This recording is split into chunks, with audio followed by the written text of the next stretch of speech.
Halo, saya Besa Putra. Selamat datang di konten movie storyline. Hari ini kita ke film thriller dulu ya. Jadi saya mau ceritain kalian film bagus di tahun 2000 yang dibintangi sama Morgan Freeman. Judulnya Under Suspicion. Semoga cara saya bercerita bisa menghibur kalian semua. Dan langsung aja kita masuk ke alur ceritanya.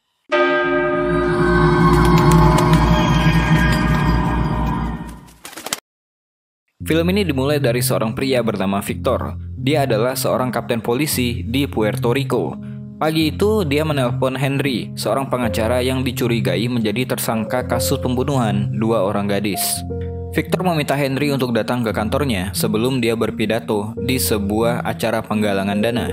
Jadi pada malam hari sebelum dia masuk ke dalam gedung, dia meninggalkan istrinya yang bernama Chantal untuk masuk terlebih dahulu. Sementara dia pergi ke kantor polisi yang ada di seberang jalan untuk bertemu dengan Victor. Maksud Victor memanggil Henry adalah karena dia saksi utama yang menemukan mayat perempuan itu, sehingga Victor perlu memastikan bahwa pernyataan dari Henry sesuai dengan fakta. Ditemani oleh detektif Owen, Victor pun menanyainya. Henry pernah memberikan keterangan bahwa ketika menemukan mayat itu, dia sedang jogging dengan anjing tetangganya. Hingga dia berkata, dia yang menemukan mayatnya, bukan si anjing. Victor pun menyuruh Henry untuk menceritakan kronologinya kembali. Jadi kita kembali di hari kejadian. Pagi itu, Henry pergi jogging dan menjemput anjing tetangganya yang bernama Ricardi. Ketika berlari, si anjing melesat ke depan, meninggalkannya. Hingga dia panggil-panggil, si anjing gak datang. Henry pun mendengarkan si anjing menggonggong dan bersikap aneh di dalam semak-semak. Ketika Henry mendatanginya, di sanalah dia menemukan seorang gadis kecil berumur 13 tahun bernama Sue Ellen, terbaring dengan mata yang masih terbuka. Henry pun mencoba menempelkan kepalanya ke dada gadis itu, tapi nggak mendengarkan detak jantung. Setelah itu dia pun menelpon polisi. Setelah mendengarkan Henry bercerita, Victor berkata kalau Ricardi tetangganya bersaksi bahwa pagi itu Henry nggak jogging dengan anjingnya. Ricardi mengakui Henry memang sering lari dengan anjingnya, tapi nggak kemarin. Dua tetangganya yang lain juga berkata demikian. Henry pun berkilah kalau ini siasat Victor aja. Jika seorang pengacara seperti dia menjadi lebih dari seorang saksi atas kasus ini, maka itu bisa menjadi berita utama di semua media, dan Victor pun dengan mudah naik pangkat.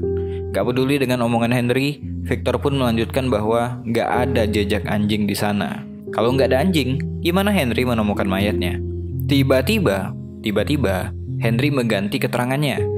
Dia berkata kalau dia lupa bahwa dia gak menjemput si anjing di rumah Ricardi, tapi dia bertemu di jalan. Ricardi sering kehilangan anjingnya dan Henry yang biasa memulangkannya. Bukan cuma sekali Henry mengganti kesaksiannya, sehingga Owen hampir meluapkan kekesalannya. Hal ganjil lainnya adalah Henry menelpon polisi sebelum orang tahu Sue Ellen menghilang. Ditambah lagi Henry lebih memilih berlari pulang ke rumah dan menelpon polisi, padahal ada tempat yang paling dekat untuk melapor selain di rumahnya. Awalnya, Victor mewawancarai Henry sebagai teman, tapi karena hal ganjil tadi, Victor jadi mengeluarkan perekam suaranya dan menanyai Henry sesuai prosedur. Di pagi itu waktu kejadian, ketika Owen ke rumahnya, Henry nggak berpakaian jogging. Dia berkata bahwa dia sudah mandi setelah menelpon polisi. Anehnya lagi, petugas mencatat bahwa Chantal istrinya belum dikasih tahu kejadian itu karena dia berada di kamar. Tapi pernyataan lain mengatakan Henry menelpon di kamarnya sambil terbaring karena syok. Chantal was in the bedroom, she was not. The dog was with you, the dog was not. Why can't you tell me one thing that adds up so we can all go across the street and have a good time? Henry pun mengatakan pada Victor, kau nggak berada di rumahku sehingga kau nggak tahu kondisinya. Henry menjelaskan kalau di lantai atas ada dua kamar.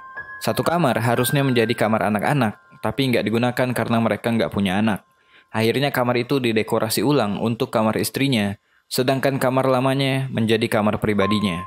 Fakta baru pun didapat, kalau Henry dan Chantal ternyata punya kamar yang berbeda walaupun mereka suami istri. Dan tidak ada alasan untuk itu. Walaupun masih terdengar aneh, tapi mau nggak mau Victor menerimanya. Victor pun kemudian mengajak Henry membicarakan pembunuhan pertama yang terjadi 2 minggu yang lalu di sebuah daerah bernama La Perla. Korban bernama Paulina, umurnya 12 tahun. Ibunya seorang tunawisma di pinggir jalan yang tinggal di motel. Gadis itu mungkin dibujuk atau lari dari si pelaku yang kemudian membiarkan mayatnya di tempat sampah. Victor ingin tahu di mana Henry berada pada hari itu. Sebelum menanyai lebih lanjut, Victor pun mendapatkan telepon dari bosnya. Dia dimarahi karena udah menanyai Henry selama 30 menit, sedangkan Henry harusnya berada di gedung seberang untuk berpidato dalam acara penggalangan dana untuk anak korban bencana. Karena acara itu penting, Victor pun disuruh untuk membiarkan Henry pergi sebelum jam 9 malam. Victor pun kembali, karena waktu yang terbatas, dia langsung berkata pada Henry, di hari itu, ada 2 petugas patroli mencatat nomor plat mobil mewah milik Henry di dekat TKP. Mobil mewah di pemukiman seperti itu tentunya menarik perhatian. Petugas ingin melaporkannya karena mengira ada yang mencurinya. Henry pun bercerita bahwa dia pergi ke rumah adik iparnya, saudara Chantal, untuk memberikan keponakannya kado Natal. Owen pun mengambil catatannya dan mengatakan bahwa dia pernah bertanya pada mereka, dan mereka mengatakan itu pertama kalinya setelah sekian lama Henry datang dengan keramahan. Tentu aja sangat aneh, mengapa harus pada hari itu? Victor merasa lebih aneh lagi. Kenapa nggak membawa turut serta Chantal, padahal itu rumah saudaranya? Henry berkilah bahwa itu persoalan rumit dan dia nggak mau bercerita. Setelah pulang dari rumah adik iparnya, dia mabuk sehingga jam 2 pagi dia berhenti di daerah La Perla. Di sana dia menemukan sebuah bangku dan tidur di sana. What's going to stop me from shoving my fist down his throat? Well, the police would rather that I drove home drunk. Victor pun kembali bertanya, kenapa Chantal nggak ikut ke rumah saudaranya? Henry beralasan kalau mereka lagi bertengkar dan nggak saling tegur. Owen pun kemudian menyinggung kalau Henry mungkin nggak suka Chantal bertemu dengan pria tampan dan lebih muda. Apalagi ketika menikah, Chantal masih berumur 20 tahun dan Henry berumur 57 tahun. Henry pun marah dan malah menyuruh Victor untuk menangkap pengedar narkoba dan kejahatan lainnya daripada mengurus urusan pribadinya. Setelah marah-marah, Henry pun meminta maaf. Victor mematikan alat perekamnya, kemudian Victor mencoba mengajak Henry berbicara lagi antara mereka berdua. Victor mau Henry menceritakan tentang Chantal. Supaya Henry mau terbuka, Victor pun bercerita mengenai mantan istrinya hingga alasan kenapa mereka bercerai. Setelah itu Henry pun buka suara, kenapa dia menikahi Chantal. Alasannya, karena ibunya Chantal gak mau anaknya menikah dengan pria seusianya. Ibunya mengajari untuk menikahi pria dewasa yang udah sukses dan bisa memberikan Chantal kebahagiaan. Henry mulai muak dengan Victor karena menguak pernikahannya yang gak akan ada hubungannya dengan 2 kasus pembunuhan itu. Jika kau yakin aku pelakunya, kenapa gak langsung bilang ke publik? Karena capek dengan tuduhan dan hinaan Victor terhadapnya, Henry pun memutuskan untuk pergi, tapi segera ditahan oleh Owen dan Victor pun terpaksa menahannya secara resmi. You have the right to remain silent. Anything you say can and will be used On what against charge? 2 counts, rape upon a persons of Sue Ellen Huddy and Paulina Valera. Ketika di luar ruangan, Owen agak kesal pada Victor karena terlalu lembek. Mestinya dia langsung menghajar Henry karena Owen yakin 100% Henry adalah pelakunya. Owen pun ditugaskan menjaga Henry di dalam, sementara Victor akan ke gedung seberang tempat penggalangan dana untuk bertemu dengan bosnya. Mengabari perkembangan tentang interogasi Henry. Bosnya tetap menyuruh Victor membawa Henry ke acara itu untuk 10 menit, dan sampai acara itu selesai, jangan menahan Henry secara resmi demi suksesnya penggalangan dana itu. Sementara itu di kantor polisi, Owen gak bisa menahan dirinya. Dia terus aja memancing Henry dengan berbicara seakan-akan Henry benar-benar pelakunya. Owen bahkan melewati batas dengan terus-terusan mensimulasikan perbuatan si pelaku di depan Henry. What do you do? Touch him? You touch him like that? What's your name, sweetheart? Paulina? That's a pretty name. Where are you going, little girl? Karena sikap Owen, Henry pun gak tahan dan pergi dari sana. Mereka pun saling dorong hingga terduduk di tangga. Setelah itu Owen ditelepon Victor dan disuruh untuk membawa Henry ke acara penggalangan dana. Dengan penampilan yang udah gak rapi lagi, bahkan rambut palsu yang terlepas, Henry diantar ke sana. Henry pun akhirnya berpidato di acara itu, sedangkan detektif Owen dikeluarkan dari kasus ini karena tindakannya yang susah diatur. Sungguh ironi, di atas panggung Henry berpidato tentang menyelamatkan anak-anak, tapi di satu sisi dia dicurigai membunuh dan memperkosa 2 orang anak kecil. Setelah berpidato, Victor kembali membawa Henry ke kantor polisi. Sesampainya di sana, dia melihat Chantal bersama Owen, tapi dia menolak ketika ditawarkan untuk bicara 4 mata dengan istrinya. Jadi selagi Victor akan menanyai Chantal, Henry disuruh melihat di ruangan Victor melalui kaca satu arah. Victor bertanya pada Chantal tentang hari di mana Henry mengunjungi saudaranya. Ketika malam hari, Henry berada di mana? Menurut Chantal, dia malah nggak tahu kalau Henry ke sana. Tapi dia ingat di suatu malam, dia terbangun dari tidurnya ketika pintu depan yang berat terbuka. Saat itu sekitar jam 3:30 pagi.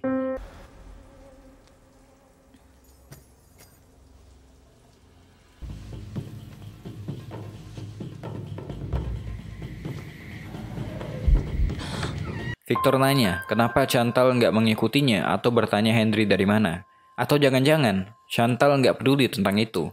Victor mengatakan bahwa mereka percaya Henry ada di La Perla, tempat gadis kecil bernama Paulina diperkosa dan dibunuh kemudian ditinggalkan di tempat sampah.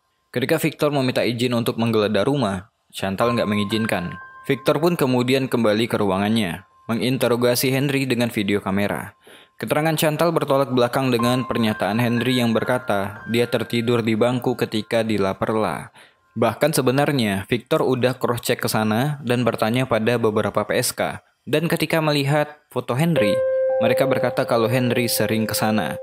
Akhirnya karena Victor mengancam akan menghidupkan loudspeaker hingga kedengaran di ruangannya Chantal, Henry pun mengaku bahwa setelah dari rumah saudara Chantal, dia pergi ke La Perla untuk bercinta dengan PSK di sana. Henry berkata karena Chantal nggak ngasih dia jatah, akhirnya dia mencari pengganti. Victor berkata mungkin bisa jadi alibimu, tapi beberapa hari yang lalu, aku menanyai seorang PSK yang usianya lebih muda, dan kau menyukainya. Bahkan ternyata di sana Victor jadi tahu kalau Henry selalu melepas rambut palsunya kalau berkunjung ke daerah itu. Victor pun heran kenapa Henry melakukannya, padahal dia bisa aja menyewa hotel yang bagus dengan PSK kelas atas. Henry memohon pada Victor untuk enggak memberitahukannya pada Chantal. Henry menyuruh Victor untuk tes DNA dari bukti cairan pelaku yang tertinggal di tubuh korban, tapi Victor berkata bahwa cairan kimia ditemukan di sana. Artinya si pelaku menggunakan pengaman, sama seperti Henry yang pintar dan tahu dengan cara kerja penyidik. Victor pun lalu berhasil menskakmat Henry dengan menceritakan kemungkinan yang dilakukan pelaku terhadap korban, dan itu membuat Henry tertekan. Both victims were raped from behind. Both victims were strangled from behind. Then you posed them. Took their photograph. Stop! Photography is your hobby, isn't it, Henry? Henry tetap membela dirinya. Bagaimana mungkin hanya karena dia menggunakan PSK yang disebabkan istri cantiknya nggak melaksanakan tugasnya sebagai istri, sehingga dia bisa dituduh sebagai pemerkosa dan pedofilia. Victor pun mengumpan dengan mengatakan, kau tahu apa yang dikatakan Chantal? She's lying. Whatever she said, I never touched Camille. Who's Camille? Victor bertanya tentang gimana ceritanya suami istri ini nggak melakukan sesuatu yang harusnya dilakukan suami istri. Kenapa kalian tidur di kamar terpisah? Apakah ini karena perempuan yang bernama Camille? Tanya Victor. Akhirnya Chantal pun buka mulut bahwa 2 tahun yang lalu mereka pergi ke rumah saudaranya, Maria, dan suaminya Paco. Sebelum ini hubungan mereka baik-baik aja dan sering menghabiskan Natal bersama-sama. Ketika itu di meja makan, Henry pernah menuduh Paco menginginkan Chantal hingga Chantal marah dan Henry pun pergi untuk minum sendiri. Waktu pun berlalu ketika itu Chantal pergi mencari Henry. Dicari-cari, ternyata dia sedang bersama Camille, keponakannya. Chantal nggak tahu yang lagi mereka bicarakan, tapi dia menyaksikan cara Henry melihat dan berbicara pada Camille adalah cara pria berbicara pada wanita. Karena itulah mereka nggak berhubungan suami istri karena Chantal udah menganggap itu sebagai hal yang nggak penting. Gambaran Henry dan Camille selalu melekat di kepalanya. Victor juga kaget ketika mendengarkan pernyataan Chantal yang bisa punya anak. Nggak seperti perkataan Henry yang mengatakan kalau istrinya mandul. Fakta mengejutkan lainnya adalah pertama kali Chantal bertemu Henry saat usia dia 11 tahun ketika Henry menjadi pengacara ayahnya. Ketika ayahnya meninggal, Chantal berumur 14 tahun. Sosok Henry hadir sebagai ayah pengganti hingga membiayai Chantal kuliah. Pada waktu itu mereka berpacaran. Victor pun kembali meminta izin untuk menggeledah rumahnya. Tapi Chantal kembali menolak. Victor berkata, apakah Chantal nggak mau mengetahui kebenaran tentang suaminya? Akhirnya Chantal pun setuju. Para polisi bernama Chantal pun pergi kembali ke rumahnya. Sedangkan Victor masih menginterogasi Henry dan bertanya tentang Camille dari sisi Henry. Henry menceritakan bahwa Camille menyeretnya ke kamar dan memamerkan kado Natal pemberian ibunya. Tidak ada yang aneh. Chantal yang datang dan melihat hanya bertindak berlebihan. Sejak saat itulah mereka pisah kamar. Lalu kenapa Henry nggak menceraikannya? Bisa dibilang Henry menukar satu hal yang buruk dengan hal yang lain. Walau istrinya begitu, tapi dia punya rumah besar, uang yang banyak, dan saham yang banyak. Bersama Chantal, bisa menambah citranya di publik sebagai pasangan yang glamor. Sementara itu, Chantal dan tim polisi sampai di rumah untuk menggeledah. Di sana, Detektif Owen meminta Chantal untuk mengantarkannya ke dark room, tempat Henry mencetak fotonya. Ya, karena punya hobi fotografi, dia sampai punya kamar khusus untuk mencetak jepretannya sendiri. Di sana banyak banget foto-foto yang udah diarsipkan hingga akhirnya foto-foto yang diyakini sebagai bukti pun ditemukan oleh Owen dan juga Chantal. Kembali ke kantor polisi, Victor mengajak untuk mereka ulang adegan lewat ingatannya. Victor terus memberikan skenario kejadian berdasarkan fakta-fakta yang ada. Victor yakin Henry adalah orang yang tega memperkosa gadis itu, kemudian dibunuh. Lalu Henry memakaikan bajunya kembali, menyisir rambut anak itu, mengatur posenya, dan mengambil gambarnya sebagai trofi. Victor yakin Henry pedofil. Buktinya, Chantal sendiri Henry dekati ketika umurnya masih belasan tahun. Henry pun membela dirinya dengan memberikan alasan kenapa dia suka daun muda. What does he possibly see in a girl that young? They laugh. They live. They're in the moment. And their bodies are hard and tight. Di tengah-tengah interogasi, Owen mengetuk pintunya dan mengatakan bahwa Henry 100% bersalah sambil menunjukkan buktinya. Sementara itu, Chantal di ruang sebelah mendengarkan lewat loudspeaker. Victor menyuruh Henry duduk, tapi Henry yang tahu istrinya ada di ruang sebelah menyuruh Chantal untuk datang ke sana dan menghadapinya. Henry sebenarnya cinta banget sama Chantal, tapi sebaliknya sekarang dia tahu kalau istrinya sangat membenci Henry sehingga dia mau membantu polisi menemukan bukti bahwa dia pelakunya. Victor bertanya sekali lagi apa hubungan Henry dengan Sue Ellen, sang korban. Victor mengatakan, "Gak ada. Dia memang sering melihat Sue Ellen di dekat rumah sesekali. Mungkin dia berbicara juga 1-2 kali atau saling memberi salam layaknya tetangga," kata Henry. Victor pun mengatakan apa yang dia percayai sambil dia memperlihatkan bukti. Itu adalah foto Sue Ellen lagi duduk di ayunan. Kemudian foto Paulina dan banyak foto gadis kecil lainnya. Victor pun langsung berkata kalau Henry lah yang membunuh para korban. You're bored. You have a history with very young girls. You're in love with someone who doesn't love you. You killed Sue Ellen Huddy. Yes. And Paulina Valera. Yes. Raped and murdered him. Setelah pengakuan Henry, seorang petugas masuk ke sana memberitahu kalau ada bukti konkret dari si pelaku. Victor pun menyuruh Owen untuk melanjutkan. Di ruangan sebelah, si petugas memberikan sebuah album foto dari para korban di TKP. Bahkan ada foto korban terbaru dan itu membuat Victor kaget. Ditambah lagi, album itu ditemukan di mobil si pelaku yang sekarang lagi ada di lobi bawah. Mereka mengatakan berhasil menangkapnya dan sekarang lagi diproses. Our clothes. You'd already put them back on? And you posed her? Yes, I brushed her hair. Victor kemudian menghentikan interogasi dan menyuruh Henry untuk pulang karena pelakunya udah tertangkap. Bisa dibilang ini kesalahan Victor yang gak bisa memisahkan pendapat pribadinya tentang Henry dengan kejahatan yang sebenarnya. Makin dia tahu tentang hidup Henry, malah semakin meyakinkan dia dengan kesalahannya. Alih-alih menggunakan bukti pasti untuk membentuk sebuah teori, dia malah menciptakan versi kejadiannya dulu, baru kemudian menemukan bukti untuk membuktikan Henry bersalah. Dan itu kegagalan terbesar Victor sebagai polisi. Henry dikuliti sampai akhir, ditambah perlakuan sang istri membuat dia tercuci otaknya hingga dia yakin kalau dia adalah pelakunya. Chantal menyadari bagaimana dia membiarkan emosinya hampir menghancurkan hidup Henry. Dia sempat mempertimbangkan untuk bunuh diri, tapi kemudian kembali ke Henry untuk meminta maaf. Henry memang dibebaskan dari tuduhan, tapi hidupnya udah gak sama lagi. Kepercayaan apapun dalam pernikahan mereka sekarang udah rusak setelah interogasi tadi, sedangkan Victor memikirkan kerusakan yang dia buat. Bagaimana dia keluar jalur dan hampir menjebak orang yang gak bersalah atas kejahatan yang gak dilakukan. Mungkin itu aja buat video kali ini. Kalau kalian suka silahkan di like dan di share. Saya Abay Saputra, to be continue.